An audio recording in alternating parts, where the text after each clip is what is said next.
Welcome to World War II, Both Sides of the Wire, the podcast where we lift the lid, bust the myths, and explore the incredible history of the Second World War from the Allied and Axis perspectives. I'm Jesse Alexander, a public historian specializing in the history of the two world wars. And I am Matthias Strohn, German officer, professor of military studies, and author. In today's episode, we are crossing the Rhine and push into the heartland of Germany. However, this is not the Rhine crossing you might have heard of, but the one that included the largest one-day airborne drop in history. Hi Jesse, good to be back, good to see and hear you. Here we are again, another episode. We just said it, it's the largest one-day airborne drop we're looking at today. And strangely enough, probably quite a few people will not have heard about this, which in itself is quite astonishing, isn't it, when you think about it? So looking at this particular operation, let's delve into it. Let's do more than scratch the surface. Let's bust a few myths as we always do.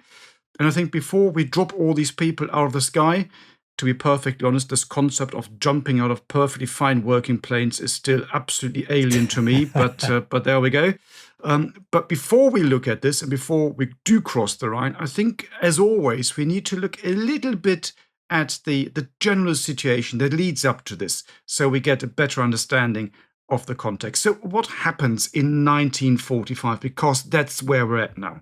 Yes. Nice to see you as well, Matthias. I should add that I would infer from your statement that you would be fine jumping out of a burning plane. So well, if I really had to, yes, that's yeah. I'd probably throw it everyone else before me if it's just about losing weight. But there we go. So it's yeah. If I have to, I probably would. Makes sense. So unfortunately, that's a bit of a, now that I think about it, a tragic foreshadowing of some of what we're going to be talking about today, burning aircraft. But let's start at the beginning. We are going to talk about another much neglected but pretty significant operation of the Second World War. And as Matthias mentioned, we're in 1945, and specifically in March 1945, when the Allied armies on the Western Front are crossing the Rhine as planned. Now, let's back up the truck a little bit here, because you listeners out there, you might have heard about the very dramatic, spontaneous capture of the bridge at Remagen in early March, where some US units were then able to move across. Patton was also able to send some units across the Rhine by boat a little bit later on the 22nd of March. So you do have some American units across the Rhine, but, and here's the big but, it's not really the Allied plan to cross the Rhine in strength where they were. It was an opportunistic thing. And the geography on the opposite side of the Rhine, the eastern bank of the Rhine, where the Americans managed to cross first from among the Allied troops, it's not the best. It's hilly, it's rough, it's narrow valleys and so forth. That's not where you want to try to push all your massive tank formations through to end the war as soon as possible. Where that's supposed to happen is just north of that, north of the city of Cologne primarily, in an area called the Lower Rhineland. There's a big operation that takes place there by the British, Canadians, and Americans in February and the beginning of March 1945. And they basically push the Germans back from the western side of the Rhine River to the eastern side, deeper into Germany. The idea was to quickly break through, capture an intact bridge in this place where they actually wanted and planned to and hoped to capture an intact bridge, and then push across. But it doesn't work out that way. The Allies have a lot of trouble breaking through the German defenses. In fact, they never do fully break through them. And the Germans are able to withdraw in, I'm not going to say good order because it wasn't good order, but withdraw in enough order that they can destroy those bridges. So what you have is the Allies sitting on the Rhine in the spot where they want to cross, where it's nice and flat on the other side, where they can send those tanks as far deep into Germany as they want, surround the Ruhr industrial area, and basically finish off the war in the West. But they need to cross the river now. And so Montgomery, who's in command of the 21st Army Group, which is in this area, which includes some American, some Canadian, and some British troops, and some others, Poles as well, he says, okay, Monty is a cautious guy. He likes to have a plan. So he says, we're going to stop. We're going to plan a new combined operation. And that's what's going to take us across the Rhine River. And that's how we get to the topic of today's episode, which is about this combined operation called Plunder Varsity. Yes, so everything you've said, of course, is absolutely right. So seizing the bridges, if possible, is key in this area because the Allies want to get across here. It is, as you've said, it's flat territory behind that, which is the perfect tank territory, the perfect tank country. The Germans, of course, know that, so they want to protect it and deny all of this to the enemy. And you've also said what's probably the most important thing here, it is the Ruhr area, which sits just to the east of the Rhine, this area. If the Allies manage to seize that, if they manage to encircle it, the German war machine will run dry probably within 2 weeks, and that'll be it. And everybody knows that. Everybody can also see that the war's practically lost already, isn't it? Because we are now fighting on German soil. As you said, the Allies already have their bridgehead down in Remagen. It's not looking good on the Eastern Front, so everyone's getting ready there for the big offensive against Berlin. The Soviets are about 80 kilometers east of Berlin. Everyone can see the war's being lost, and yet the Germans keep on fighting. One of these big questions, why do they actually do this? And the Allies really do want to get across the river here. A number of reasons why they want to do it. Yes, there's the pure military one. There are also political reasons for this. They want to still be seen as a useful partner in the coalition. That's very, very important. They've given up on seizing Berlin because after the conferences that they had, they know that the entire area around Berlin is going to be handed back, should the Western Allies seize it, to the Soviets. So why waste, lose Allied lives for this? But occupying, conquering the northern part of Germany is still very, very important. Other political reasons as well. Looking forward, looking ahead to the post-Cold War situation.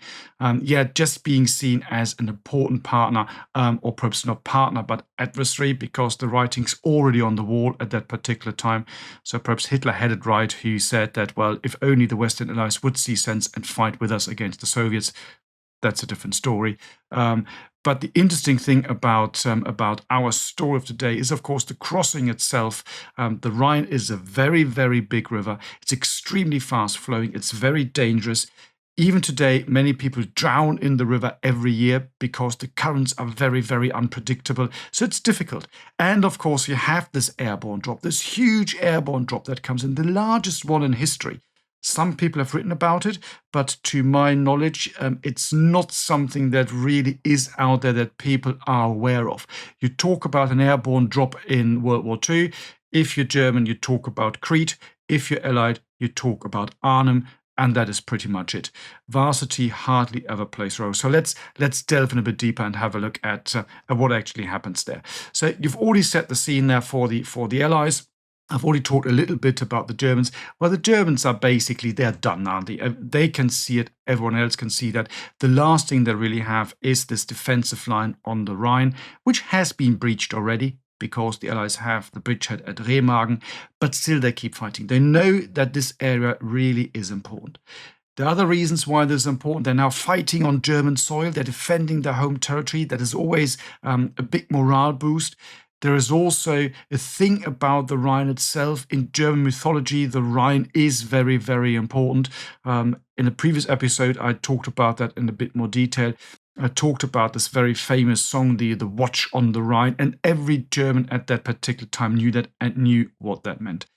Goebbels himself, the propaganda minister, he is from that area. He's from Rhine, which is not far from the area we're looking at today. So he, of course, also has a connection. So a lot of things are coming together in this particular battle. So maybe let's have a look at the operational plans and what it is that the Allies really want to achieve and how all this plans out.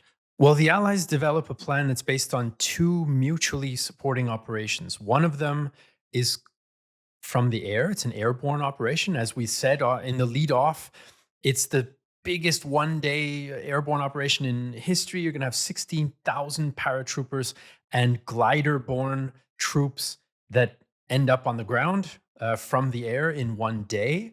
That is called Operation Varsity.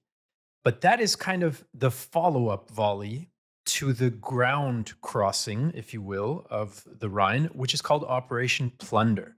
So sometimes we talk about them together as Operation Plunder Varsity. But let's talk about Plunder first, because it does start one day before the airborne drops. As I mentioned, you have this campaign in February, and the first part of March brings the Allies up to the Rhine in this important region where they're trying to cross. That is mostly led by two of the three major armies that are in Montgomery's 21st Army Group. It's mostly led by the 1st Canadian Army and the 9th US Army, which is under Montgomery's command. So patriotic red, white, and blue Americans out there. If you didn't know, now you know. And good luck processing this. But yes, an entire US Army was under Montgomery's command for quite some time in 1945. But now things are going to switch up a little bit. The British Second Army is going to be leading this plunder operation, crossing the river, along with the US 9th Army, partially part of it. And the idea is that there's going to be overwhelming firepower, and I would say overwhelming engineering power in order to cross the Rhine. As you mentioned, Matthias, the Rhine is a very, very serious natural obstacle, even when no one is shooting at you. So you can imagine, of course, when you are being shot at, just how vulnerable this operation is going to be. And so the Allies collect up something on the order of about 3,000 guns in order to support this crossing. And they have untold thousands of engineers who are ready to help the infantry across. They've got all sorts of boats that they've gathered, and they've prepared for a 10-day long smoke screen over the river, burning this kind of oily chemical to make smoke in order to cover this. One other element is the bridging, of course. So once the infantry gets across, you need to get the heavier vehicles across, like tanks and things like that, and supply trucks and fuel trucks and all the rest of it. And then towed artillery has to come if you want to exploit this success that you're planning on having from the Allied point of view. So they're getting ready to build 60 bridges in this relatively limited portion of the river. And these are all sorts of portable bridges that come in different pieces and you can put them together. You can tell any engineers in the audience that I myself am not an engineer. I'm just trying to give your people credit where it's due. So this is a big part of the Allied planning. They're going to get those troops across with mass firepower support, then the engineering effort to cross the river with the heavy material, which will then be able to exploit. They think that they're going to be successful. So they do estimate that the Germans are weak enough that they're going to be able to achieve this goal. And the Germans are very weak at that particular stage. We need to rewind a little bit maybe and have a very quick look at the fighting on the other bank of the River Rhine, so the left bank, where in the build-up to the operation we're looking at today, the Germans had fought you might call it a delaying battle against the Allied forces. In some areas quite successful, in some areas less successful. We covered all that in a previous podcast. But what is important for us here is that the fighting on the other bank of the river cost the Germans probably around 75,000 men. Mostly, these are people taken prisoner by the Allies, probably in the region of around 50 to 60,000. So these are taken out of the equation. And when you look at the general strategic situations that the Germans are in, there simply aren't any more reserves that can be sent to this front line in order to stop this river crossing. So the German forces are extremely weak.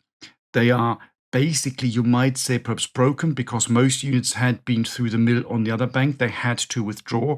They had experienced the firepower of the Allies, and they know that Germany has got nothing left.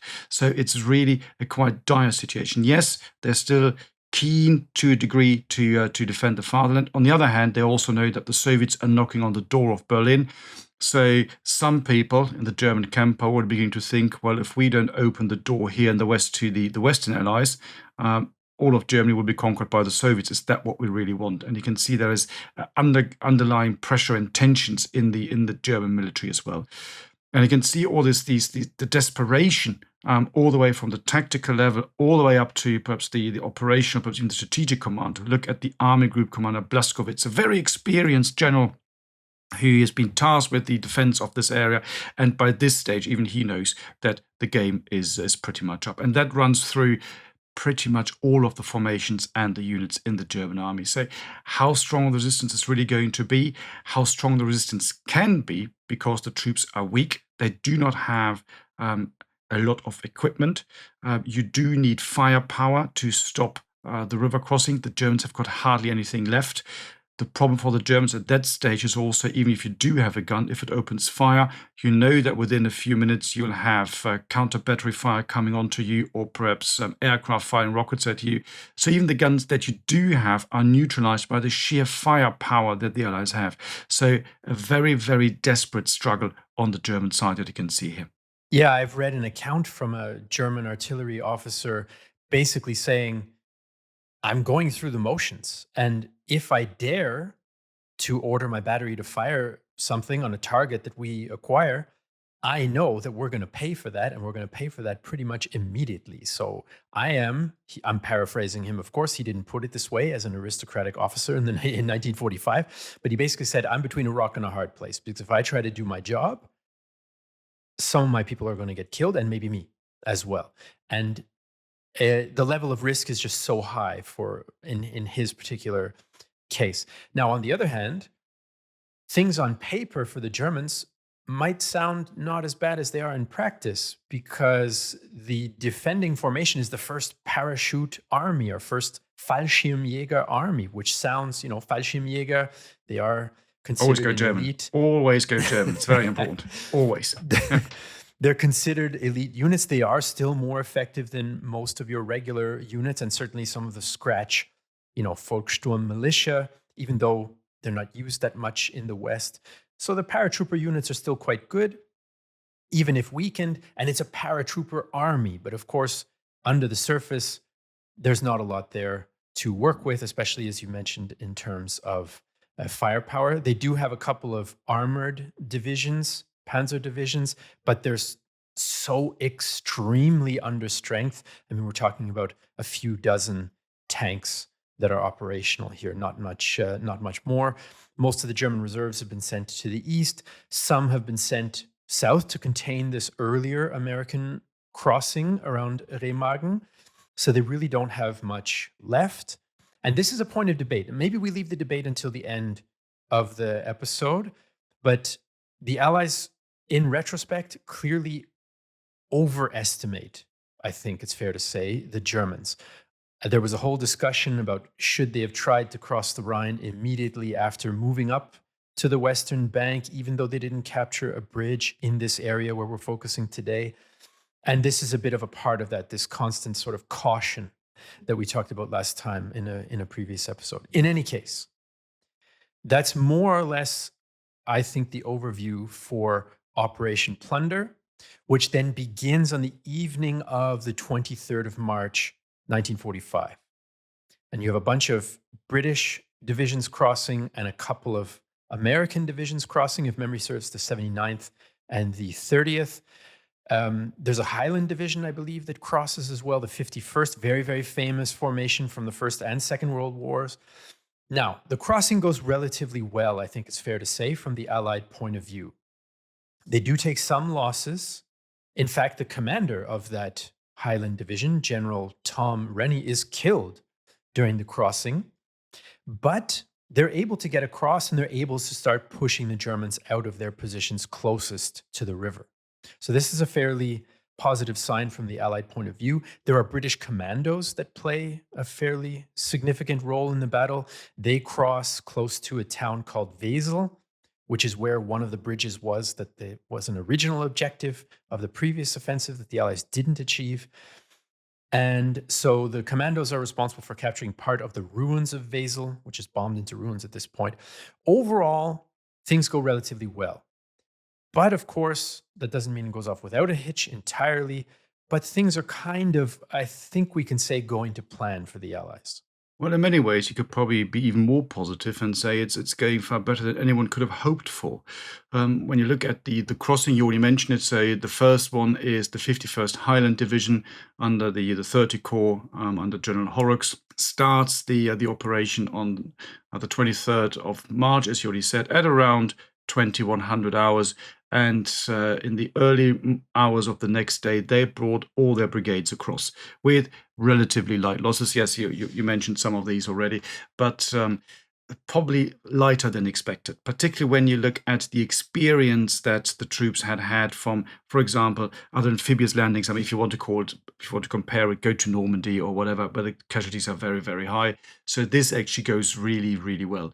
The smokescreen plays a very, very important role. When you look at the German accounts, they simply don't know what's going on. You get accounts from some units that feel completely isolated and cut off. You get reports from artillery spotters who are just trying to drive up and down the line to really see what is going on. And they just haven't a clue what is really happening. So this is extremely well done on the Allied side. Of course, using the sheer amount and vastness of the material that is available to extremely good effect.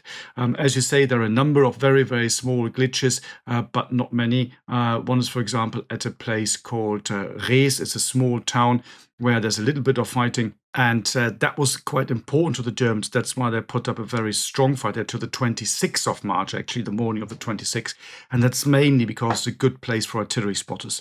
Artillery spotters have a very difficult life in that area because it's just very, very flat. So it's very difficult to find an elevation that you can use for the artillery spotters. That's why they concentrate their defense there. On the whole, what the Germans are doing, because they're simply running out of manpower, they're not really lining the entire front line and the line of the River Rhine, but they have these fortified positions in tactically important positions because that's all they can do, and Rees is one of these. But apart from that, yes, an extremely successful crossing by the Allied forces, and as you said, very quickly then able to build these pontoon and other bridges to get the material across. So really, from the engineering point of view, a prime example of how it should be done. I mean, I've stood on the banks there with army groups discussing exactly that, and engineer units from NATO countries saying, well, that's impressive. We're not quite sure if we could do that. First of all, not quite sure if we had the equipment, and secondly, if we could have done that well as they did in 1945. So really, really well done on the Allied side.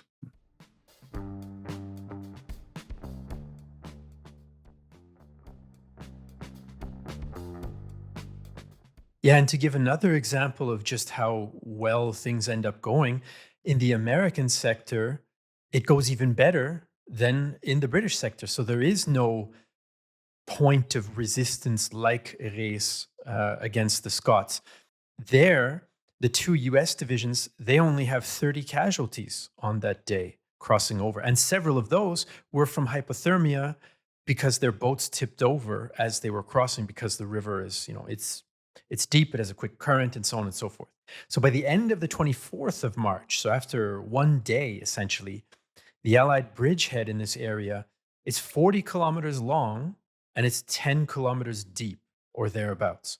So that's quite a significant penetration for one day. I mean, I think the Normandy planners would have been over the moon if they could have had a 10-kilometer deep penetration on the first day in 1944. And of course, this is more than just a military operation. As you mentioned, the Rhine is a very historical and culturally significant feature in the minds of Germans, but also in the minds of Germany's enemies, the people who are fighting against Germany. And this is why Churchill, with Eisenhower, with Alan Brooke, they all gather to watch this operation unfold because it's the final stage of the war. We're crossing into the heart of Germany. We're crossing this barrier, not only a mental kind of cultural, psychological barrier, but this final physical barrier into the core of enemy territory. So they're there as well. There are a few shells that drop around their vantage points. People get very nervous that Churchill is being reckless. So yes, so Winston Churchill, of course, is there, and let's face it. Well, he's a very, very shrewd politician, so he knows a good story when he sees one, and that's why he goes to that place. Absolutely right, and he visits the headquarters of Montgomery from the 24th to the 26th of March. He also meets up with Eisenhower and a few American generals, and they meet up in a hotel, which is called actually Wacht am Rhein, so the Watch on the Rhine, just like that famous song.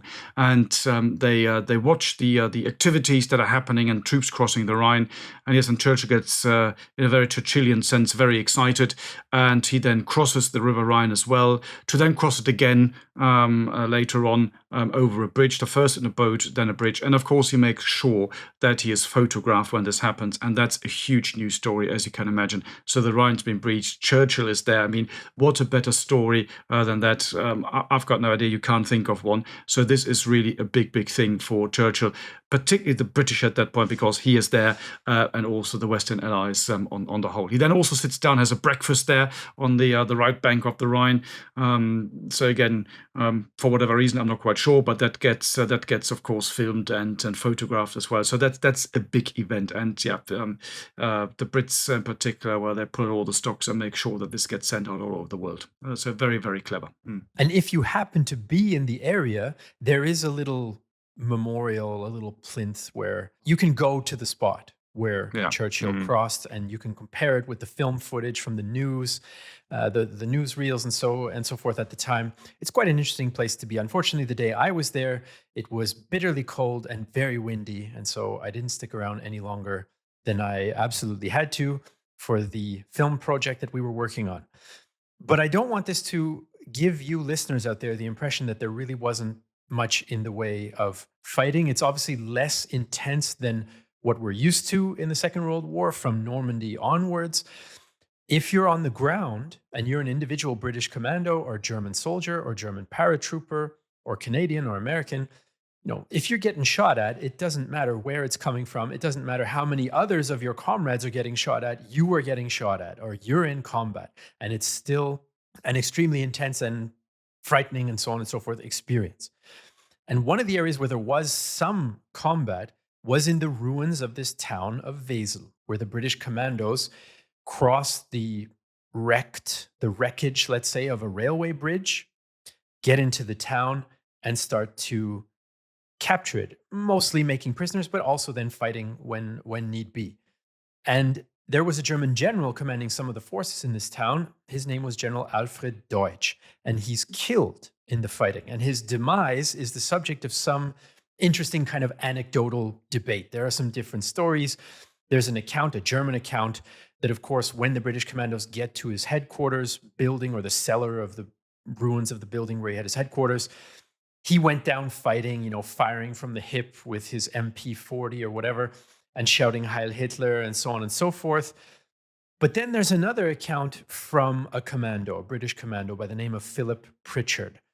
And I wanted to just share that brief account with you because it's one of the more intriguing ones that I've heard. So here it goes. These are the words of Philip Pritchard, who was in Wesel, and says that this is the version of what happened to General Deutsch. In the middle of the battle, passing through Wesel, we found a commando lance corporal digging a grave in a garden. This seemed strange, and we asked him why he was doing it. He said his section had been searching a house when they were confronted by a German officer. The lance corporal immediately said, "Hands up," but the German replied, "I am General Deutsch and will only surrender to an officer of equal rank." The lance corporal was fed up with all this and said, "Well, this will equalize you," and fired his Tommy gun at the general with fatal results. Brigadier Mills Roberts was furious, and as punishment, he ordered the lance corporal to bury the general. So, I cannot vouch for the accuracy or non-accuracy of that anecdote, but that's at least the way it was recorded by a supposed witness, Philip Pritchard. So, some say that generals die in bed, but obviously General Deutsch did not. Whatever happened to him? But it's an interesting sub-theme to that, isn't it? Just imagine You had an account of a German doing that to a British officer or someone on the Eastern Front. After 1945, that particular person would have been locked up, executed, whatever would have happened to him. And here it's just a funny story, isn't it? In a way, in inverted commas. It's quite interesting when you look at this. Whatever really happened to that particular German general, who also sounds, if that's what he actually said, well, quite pompous, to be perfectly honest. And let's face it, German generals are not really known for their pomposity. Well, there we go. Interesting story. And while we're on stories, before we get to the second part of this episode where we talk about this airborne operation that supports the crossing, one last little one. You mentioned Rees, where there was a bit more German resistance because it's a good place for artillery observers. It was also the site of a forced labor camp, which was liberated then by the British troops in the days following the crossing. And it's an interesting one because, well, it's interesting because I had the chance to visit where the former camp used to be. It was a small camp. And that's one of the things that I found meaningful about it is when we think of the Second World War and forced labor camps or death camps as a part of the Holocaust, we think of the really big camps, the Auschwitz style, mostly in the East. But there were actually thousands of camps. And they were in all sorts of small towns, villages, and the labor was used locally for all sorts of things. And at the camp in Rees, there were several thousand prisoners there, forced laborers there. I forget the exact numbers. It's been a little while since I've been, mostly from Holland. Mostly they were being forced to build defenses on the western bank of the Rhine. And now some of them were still in the camp and get liberated by the British troops. And although the camp is in some ways small and unremarkable, again, when you drill down to this individual human level, it's quite striking. And I know you want to jump in, Matthias. I'm just going to read one small account from a former prisoner of this camp who described what it was like to experience this camp in Rees. He was from Holland as well. He was from the Netherlands as well. And he said this in a later letter to his family. Punishments at the Rees camp included blows with sticks, depriving us of food, and shaving our heads. If one is sick, they beat you into health, as they call it. The guard Altmaier, for instance, drove young men to their deaths by having them run circles in the bitter cold. When they beat us, they first stretched us over an upturned cart and hit us to the tune of an English or Viennese waltz. So that's kind of the flip side of a humorous war anecdote and a not so humorous war anecdote. But go ahead, Matthias, fill us in more a little bit on this aspect. It's just the race aspect that you mentioned here. It's absolutely fascinating. About 2 years ago, I did a research project together with some Dutch people, and so we had one person, and her father had been interred in that camp because he'd been a member of the Dutch resistance, and so it was just interesting going to that camp and hearing the personal stories. Made even more interesting by the fact that while her father was being locked up because he was in the Dutch resistance, her uncle had volunteered and fought on the Eastern Front in the Waffen-SS uniform. So absolutely fascinating kind of pan-European history, really, really brought down to this very, very personal level. And yes, all to do with the Riesbit, which, as you say, was mainly a Dutch camp because it's not far from the border. Absolutely. So absolutely fascinating stories that you can find there.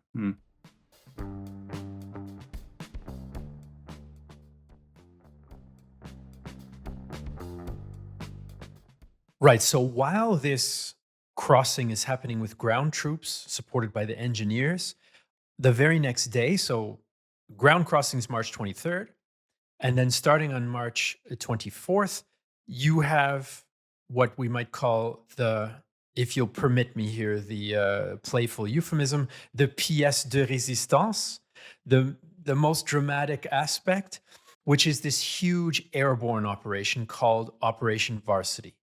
So starting in the morning of March 24th, you have these troops who are on the ground establishing that bridgehead, but the Allies are worried that maybe the Germans will be able to do something against that. Now, it turns out that they can't, but the thinking is that bridgehead is vulnerable.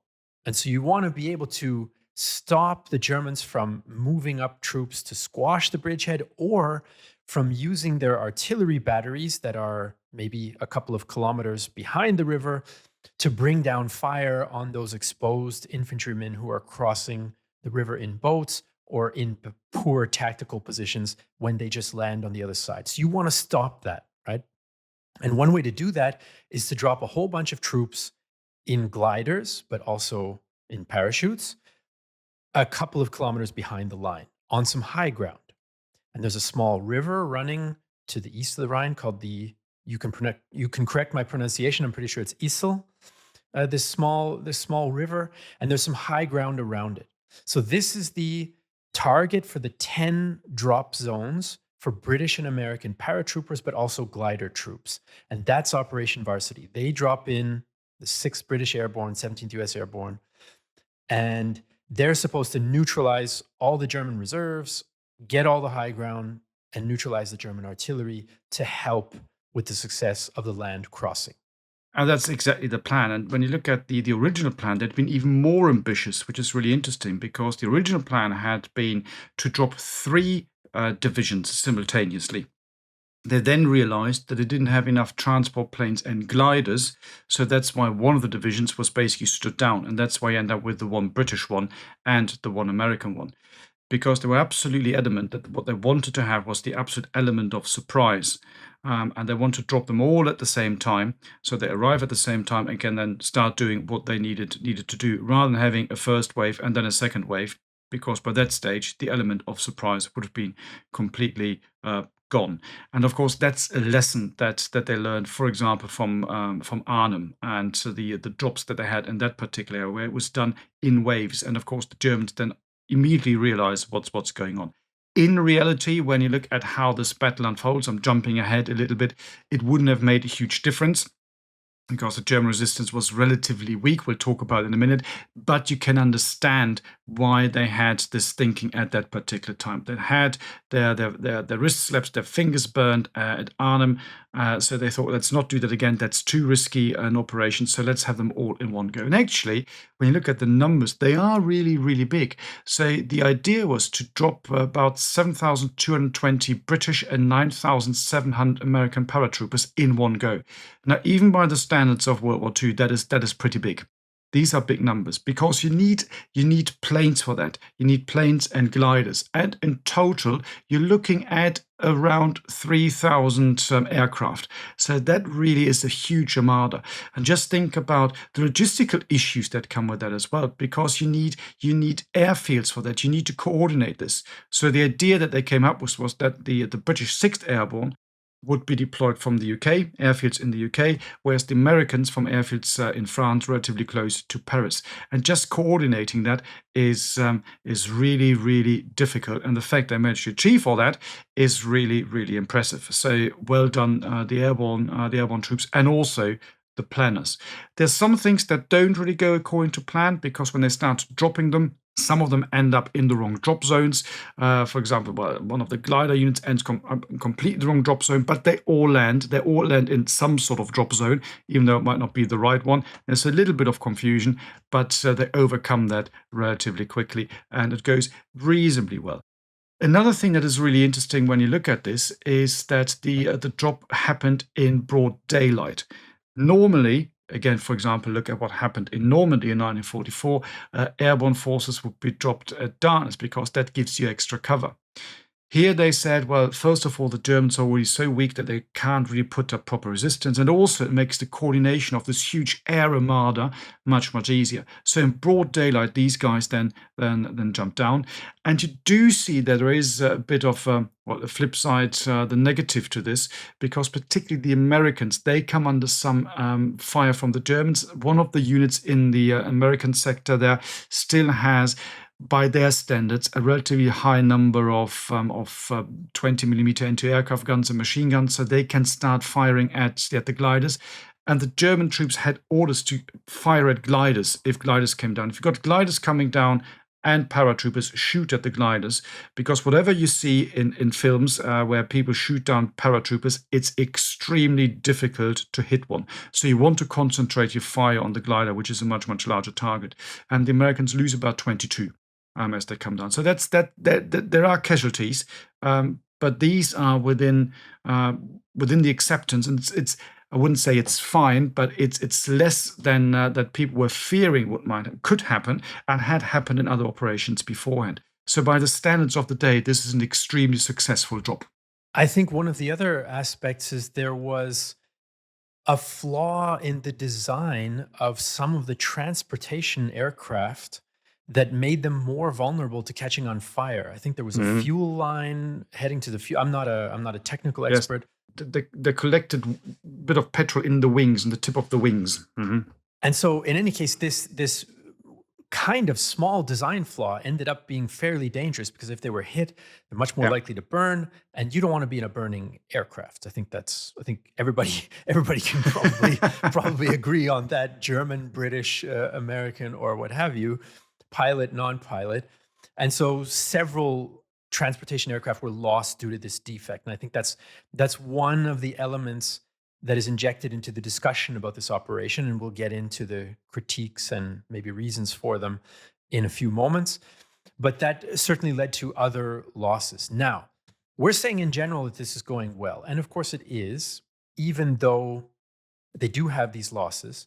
But again, if you're an individual serviceman and you're taking some of this 20 millimeter flak that you mentioned, I mean, I read an account from a German flak battery commander. He basically said, there were so many planes in the air that I just told my crew, just keep firing. Don't select targets. Don't really aim. Just put steel into the air, and we hope that it hits something. Now, on the one hand, that's not how you want your anti-aircraft batteries to function. On the other hand, that still puts a lot of steel in the air, which is scary as heck for the guys up there. And there was one US serviceman by the name of Jack Ariola who kind of described a little bit what it was like to be flying through this in a very vulnerable aircraft before you land or are dropped. And he said this: the anti-aircraft fire was so thick, I believe we could have got out and walked on it. Bullets and flak were coming through the glider, and every time one hit the bottom of the glider and went out through the top, it sounded like the crack of a whip, only 10 times louder. Very demoralizing. So, I mean, you can understand that. You're in a flimsy little glider, and these things are just slicing through you, going through the floor and coming out the roof and making a racket as they do. I'm pretty sure I would need to pack an extra set of underwear if I were on that particular glider. I think you're absolutely right, and that's the whole thing, isn't it? Well, people tell you, even operations like this, if you've just said, and we've discussed, that go reasonably and quite well. If people tell you afterwards that they weren't afraid, they were lying. Everyone's afraid in situations like these. Once you've been under fire, you know what it's like. And it doesn't matter whether it's a lot of fire or whether it gets very close. It's just the general feeling. And as they say, courage is not being afraid, but is overcoming your angst and basically being able to function. And that sums it up quite nicely. Yeah, having been under indirect fire by the Russians and not even been the target or even close to it, yeah, it's a nerve-wracking experience. In any case, I also wanted to point out on this topic of smaller engagements that are very intense, 2 Americans win the Medal of Honor in this operation, even though it's not famous. We haven't heard much about it. It's considered, fairly easy in quotation marks, but nonetheless, you still have this professionalism, this idea of self-sacrifice. A Canadian medic also wins a Victoria Cross for evacuating casualties under fire from burning vehicles, and so on and so forth. So I think that's an operation like this gives us the chance to sort of drill down a little bit into some of these individual elements. The question is, if you're ready, Matthias, we can come to a little bit of the debate. Well, let me tie up the loose end first operationally. So Operation Varsity happens. The drop is on the 24th of March. There are some difficulties, but basically it works. There's a wild little engagement at a German castle called Diersfort, which is interesting if anybody wants to Google that. The 25th, the ground troops and the airborne link up. And so this is essentially kind of the sign that these 2 operations are successful. And then the Allies continue their push in late March deeper into Germany, which we will hopefully cover in a future episode. Before we move on, maybe just coming back very briefly to the Germans. Well, you talked about medals being handed out. Of course, there probably weren't all that many medals on the German side. One of the divisional commanders is quite interesting because he kind of claims to have been awarded the Knight's Cross to the Iron Cross on the 8th of May 1945, so the very last day of the war. And what happened there was that apparently his name had been put forward, but of course Hitler had to sign all this off. And of course, Hitler's dead at that stage. So Dönitz, who's taken over as the head of state, issues what becomes known as the Dönitz Decree, which says everyone who's on the list right now gets the Knight's Cross. So he then said, "Brilliant, I've got it." German courts after the war said that was illegal and does not adhere to German law, so they took it away from him again. So it's quite interesting. So you lose some, you win some. So there we go. And when you look at the German forces fighting in that area, particularly the drop zones, again, you might say the Allies were reasonably lucky because you've got 2 German divisions there. And the first one is the 7th Fallschirmjäger Division. Again, you've talked about it. It always sounds good. It sounds impressive. It sounds like these are proper elite soldiers. They are supposed to be Paris themselves. They know how to do this, how to counter this particular threat. Well, not so much with this division, because this was only formed in September 1944. It's seen a bit of action, but they're not particularly experienced. This is not the hardcore Fallschirmjägers from 1940 who all jumped on Crete. The other division that fights in the area is the 84th Infantry Division. There's also a relatively new division. It was only formed as part of the 25th deployment wave. And when they formed this, it only had 2 regiments of infantry. You can see the Germans are running out of manpower at that stage. So it's formed on the 2nd of February 1944. It's then completely destroyed in the Falaise pocket in Normandy. It is then reformed, rebuilt, eventually gets a 3rd infantry regiment, but that's only December 1944. So you can see these are not elite, crack, experienced units. And of course, the manpower is down. So the commander of the 84th Division later says that he had about 4,000 fighters.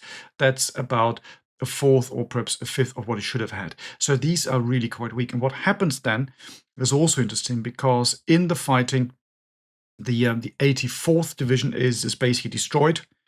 And the 4th Fallschirmjäger Division is pushed to the side, so to speak, has to withdraw, and then doesn't really play a major role anymore. So again, quite lucky on the Allied side. It could have been a very, very different story. And if memory serves, that 84th Division had, as some German divisions had at this stage of the war, they had, I'm not quite sure if it was an entire battalion or just a company, but they were all men recovering from stomach wounds. So you had this practice sometimes where you would put, okay, all these guys have hearing wounds, or they all have stomach wounds, or they're all ill with X, Y, or Z, and you put them in a small unit together, and then you send them to one of these poor quality divisions, essentially as warm bodies to have. So that definitely speaks volumes on the state of the German army at this late stage of the war. Now, that's not to say that plunder and varsity, in particular varsity, because to be honest, I think we've underplayed the proportion of losses a little bit. There were some significant losses, and that's why varsity has been talked about a fair bit. In fact, some have called it a waste of airplane fuel, that it was completely a useless affair, and others have called it the greatest airborne operation in history. Now, those terms were used long before the age of social media, but that definitely sounds like clickbait on either end to me. I don't know. What do you make of it, Matthias? Where do you come down on was it worth it? Airborne operations, are they worth it in general? That's probably a question worth raising as well. What's your take? Well, it's always easy to say these things with the benefit of hindsight, of course. And I would say with the pure benefit of hindsight, it wasn't necessary because the crossing of the river went so well all in itself that he said, well, you didn't really need that. And you talked about casualties. Yes, we underplayed them a little. So, of course, the casualty figures, when you look at the reports and the accounts, they differ. Some people have talked of up to 2,500, 2,700 Allied casualties. Of course, most of these are wounded. They're not dead, not killed. You look at the German casualties, no one really knows exactly how many people died because the official paperwork doesn't exist anymore. But they're looking at around 3,500 captured. So the Germans, of course, overall lose more, but 2,500, 2,700, most of them wounded. That's still something. With the benefit of hindsight, not necessary. But I would say if you're in the situation there in 1945, you're an Allied commander, of course you're going to use. You still don't really know what's going to happen once you hit the other bank of the River Rhine. You're going to use every single asset that you have, whether it's a smoke screen, whether that's a bridge that you build, whether it's a tank you drive across, or whether it's the airborne forces. And of course, we always have to put this, I think, into the context of airborne operations in the Second World War. From the Allied point of view, of course, the two big ones are Normandy and, in particular, the Arnhem campaign. That's called Arnhem because you had Nijmegen and other places, Eindhoven, but that's called the Arnhem campaign because that's the famous bit, particularly for the British audience. Say everything that happened there, of course, went quite wrong. And when you look at what happens at Varsity, they try to do everything in a very, very different way. So one drop, everyone goes down at the same time, rather than having these waves being flown in. Not overstretched, which of course was the problem with Arnhem, but very, very close to the other troops that are supposed to then link up with you. So all that makes sense. And why wouldn't you use these troops when you've got them? So I think at the time, if they hadn't used them, the military commanders would have had to answer some very interesting questions, even if the operation had gone, or as it did go really, really well. Yeah, I think it fits in, to defend Varsity. We could look again at the justifiable, methodical, and cautious approach that the Allies are taking. You don't want to take the risk of not doing something, and then you suffer more casualties, or part of the operation doesn't really succeed very well, and then you've got to pay a political price as well as potentially a military price for that. So I think there is something to be said for not trying to be too smart in hindsight. On the other hand, if we look at airborne in general, it does seem to come at a very heavy cost for a very mixed result. It's almost like it can only, I'm maybe exaggerating a bit here, but for the sake of discussion, airborne operations only really work when the conventional or ground operation was going to work anyway. And so that's kind of a bit of a strange cycle that makes it hard for them to assess. If you think of the Germans at Crete, for example, it kind of works, but they get absolutely massacred in some engagements there. And they're never really used significantly by the Germans after that. The Soviets have all sorts of strange ideas about airborne operations. They have soldiers practicing on the wings of planes dropping off and so on, which is probably not doable if they were to have really tried that. I don't know. That's my impression as someone who very admittedly, in case there are any airborne people out there, I'm by no means an expert in airborne. That is my outside impression. I don't know, Matthias, can you set me straight, or is there something to this general criticism of airborne? Well, I have to be slightly careful now because the chief of the general staff of the British Army, well, he's a special forces person. He likes jumping out of aircraft. So he just did it, not long ago when jumped at Arnhem. So I have to be slightly careful because actually I would agree with you. So looking at the legacy, the history, the achievement of airborne troops, I think everything you've said is absolutely right. And it's all within the structure of the airborne forces because by design, they have to be very, very light. So you can send them in to achieve shock and surprise, which you might say they did here at Varsity, and it worked really, really well. The question then is, of course, in this particular operation, was it necessary, as we already discussed? If there had been stronger defense on the German side, yes, it could have made a difference. But because they are so light, well, the moment you drop, not only can they have the positive features and bring shock and surprise to the enemy, but you have to make sure that you relieve them very, very quickly. You need to link up with them. Again, go back to the Arnhem example. And it's interesting when you look at some of the most famous actions by paratroopers, you already mentioned it, most of these are actually not fought when they jump out of planes. You mentioned Crete is the last one for the Germans. Perhaps the most famous action of the German Fallschirmjäger is after Crete. got nothing to do with jumping out of planes. That's the defensive battle at Monte Cassino, which is still remembered by the German Fallschirmjäger as the big one, together with Crete. So there is something there. Yes, they have a different ethos, most of them, and that's ingrained, that's trained, because you have to be perhaps more focused, perhaps more aggressive, whatever the right term is, than the average soldier, because you're very much on your own. And that is probably what sets them apart. It's always set them apart. As individual fighters, they're perhaps, I wouldn't say better, but they have different qualities. They're trained in a different way. And that gives them the upper hand in certain scenarios. But once you fight a prolonged battle and you're surrounded by enemies with firepower, it makes it very, very difficult. So I would agree with you. There are certain scenarios where it might be useful to use them, but in the great scheme of things, I find it difficult to think of one operation where paratroopers really have made a huge difference. Listeners out there, well, please correct us if you can think of any. I think normally it works well when you have this shock and awe situation combined with something else. You drop them somewhere to confuse the troops who are fighting the regular battle against other enemy forces. You can use them to cut off supply lines or something like this. Then it really works. So if you use them to their strength, yes, they do, of course, have a role.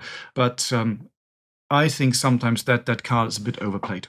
Yeah, and I think, another wrinkle, another reason why that might be the case is because this weakness they have of lack of firepower, it's very, very hard to find a solution to that. They tried at Varsity because they loaded those gliders with universal carriers, for example, which is a small tracked armored vehicle for those of you who might not be familiar out there. And even with a small tank called the Locust tank, a very, very small tank, to give them extra firepower. But even so, any German anti-tank gun could make very short work of either of those two vehicles. So it's very hard to sort of plug that firepower gap for this particular branch of the service. In any case, folks, that was our look today for this episode at the underappreciated, but I think revealing and interesting Operation Plunder Varsity, the crossing of the Rhine that you never heard of in 1945. Before we go, we've got some listener questions again. So I want to throw one at you, Matthias. You're our question answerer in chief. Do I get a hat? Yes. This one is about maybe the most famous general of the war, Rommel. And this listener writes, in English-speaking history, they'll often emphasize Rommel's upbringing in Swabia, that's a region of Germany, and his accent, connoting rural or uneducated background. Was this truly a factor with Germany? Did the disruption of aristocratic norms after the 1918 revolution help his rise? Or would he have been a good candidate for generalship regardless? Oh my God, that's about 3 or 4 questions that each deserve a PhD. So, so that's. I'm trying to keep it quite short. So the first bit about the accent. Accents in Germany are fundamentally different from what are particularly in the UK, where in the UK, accents tend to be class-based. I know people who've changed their accent when they reach a certain military rank or a certain position. That happens.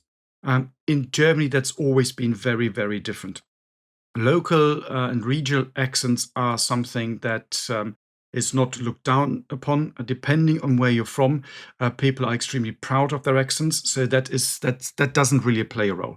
It does get sometimes a bit funny because it can be a bit difficult to understand people from Bavaria, for example. For me, I'm from the Northwest, but that is not it.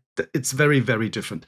So accents are more regionally based, and that's okay. They're not class-based. So that does not play a role at all. If anything, you might say that his soldiers would probably have liked that because it makes them feel a bit more, well, he feels a bit more like them.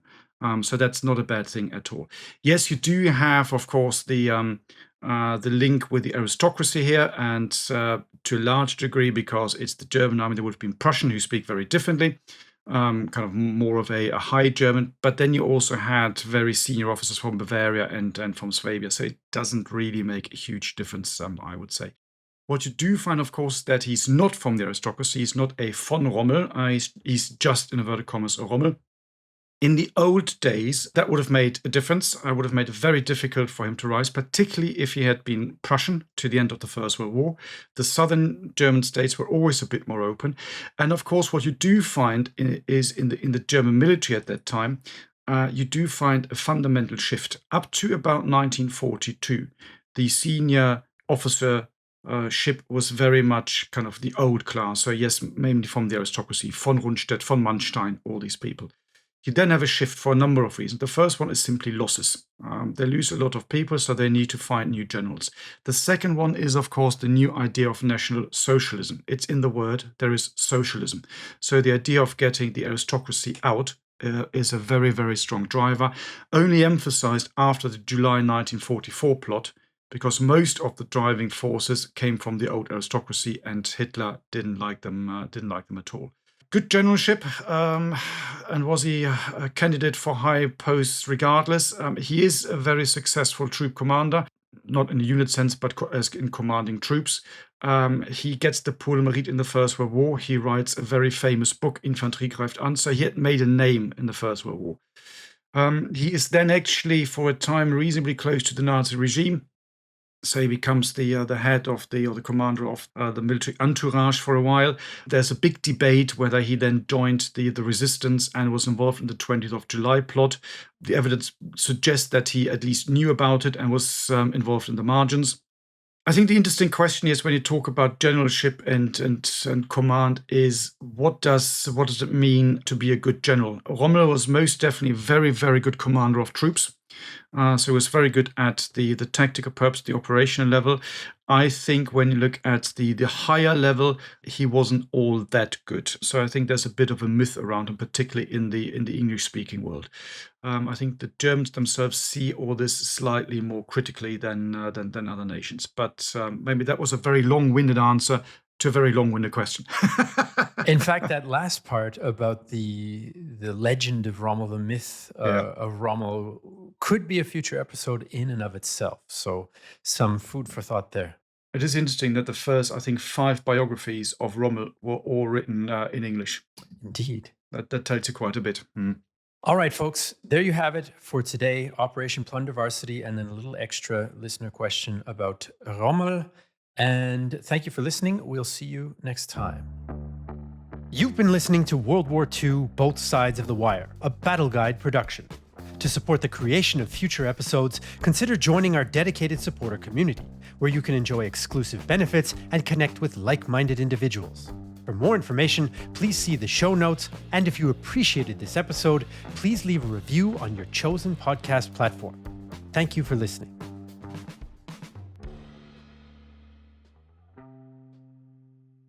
Okay, my turn. That was my open-ended. Do what you will with this part. Do now what you do. Lead us to the still waters, Matthias. Lead us through the valley of the shadow of death, and so on. The valley of the Rhine. That's nicer, isn't it? Absolutely. Yeah.